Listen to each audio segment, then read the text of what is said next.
Assalamualaikum warahmatullahi wabarakatuh. Perkenalkan, kami mahasiswi dari Politeknik Bisnis dan Pasar Modal atau disebut dengan BCM Kolex. Kami di sini dari kelas AYA2 dengan jurusan Akuntansi Pasar Modal. BCM Kolex. Di sini kelompok kami akan membahas soal-soal akuntansi keuangan menengah tentang laporan keuangan. Sebelumnya kami memperkenalkan diri terlebih dahulu.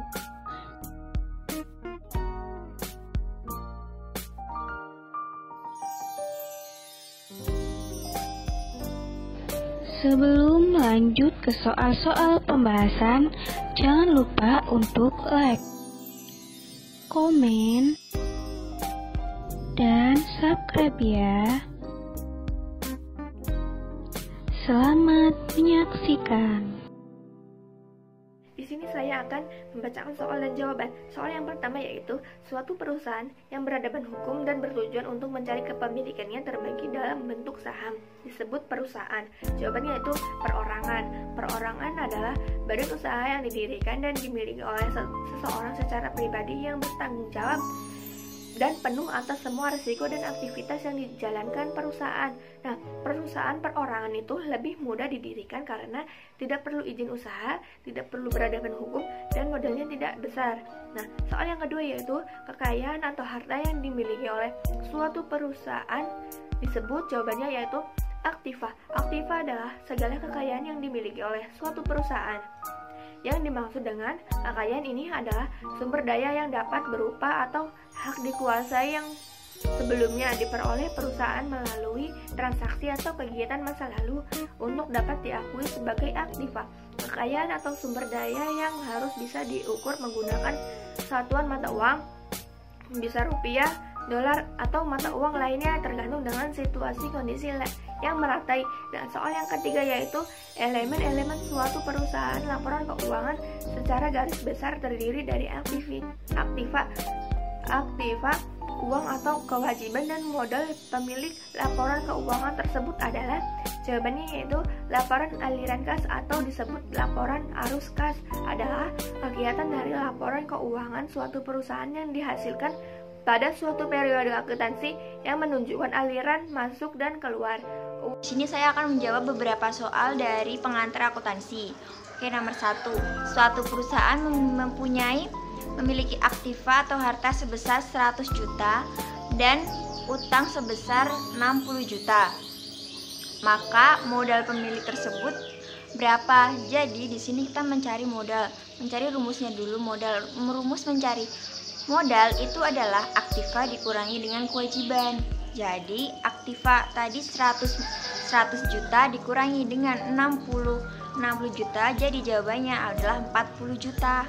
Nah, oke, selanjutnya suatu perusahaan akan membeli perlengkapan secara kredit. Nah, berarti berakibat pada, ingat ya, di sini secara kredit. Berarti kita akan utang. Jadi adalah naiknya salah satu aktiva dan naiknya kewajiban. Yang naik dalam aktiva itu adalah di perlengkapannya karena kita membeli. Dan kewajiban kan kita kredit otomatis kita kan utang. Jadi utangnya itu naik. Selanjutnya, aktiva sebesar 50 juta dan modal sebesar 35 juta, berapakah utang atau kewajiban yang dimiliki oleh perusahaan tersebut? Jadi di sini kita akan mencari rumus utang atau kewajiban.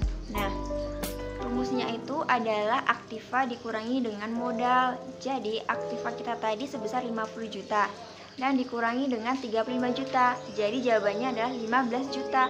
Jadi yang dimiliki utangnya itu, utang atau kewajibannya itu sebesar 15 juta. Nomor 7. Apabila diterima uang secara tunai dari hasil penjualan pada pendapatan, maka akan berakibat, menurut saya, nilai aktiva dan nilai modalnya itu bertambah. Kenapa sih bertambah? Karena di situ mengalami pendapatan dari hasil penjualan. Otomatis kasnya itu bertambah dan modalnya juga bertambah.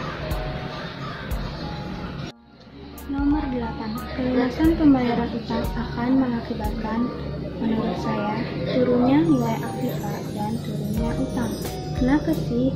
Karena di situ kasnya itu berkurang karena melakukan pembayaran terhadap utang, otomatis nilai utangnya itu berkurang dan kasnya juga berkurang.